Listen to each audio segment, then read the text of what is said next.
May hapon. Narita karon sa kahoy nga na diya nagsuligad ang mong tubig.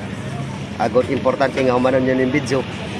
Kung asa man ni makapaingon, paki-like and share na lang mga idol. Upang makita ninyo kung ano ba talaga ang nandyan sa puno na kahoy na ito. Ay dyan talaga nang galing daw ang tubig na tumutulo. Okay, let's go. Okay, modern yung kahoy dahil nga na tumutulo daw na umaagos na isang tubig. Pero bago pa man nyo panoorin mga idol, pakibagay naman ninyo sa iba upang malalaman nila kung ano ba talagang nasa puno. Okay, tanaw na to. Ito na pala ang puno. Kung makikita natin sobrang laki. At sabi ni 5G channel, dito daw ay may umaagos na tubig. At ito ang nagbibigay ng tubig sa lahat ng taga-barangay.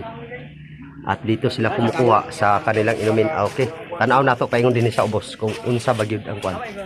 Okay, let's go. Idol. Wala man dun. Wala na. Dinhi di ay sa kwan sa iyang gamot.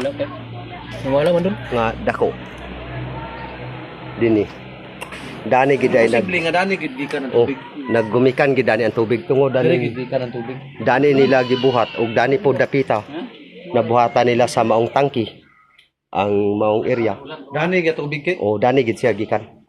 O tungod daning kahuyang nagtuo ang mga residente nga dani gid naggumikan ang tubig. Ug akong ipakita sa inyo kung unsa kadako ug unsa kalawom ang na-produce niya nga tubig kung nausan na sa ubos. Tanaw na to mga idol. Og uban din na. Oh. Dire dayon nga sitwasyon. Dire. Oh, dako na kayo.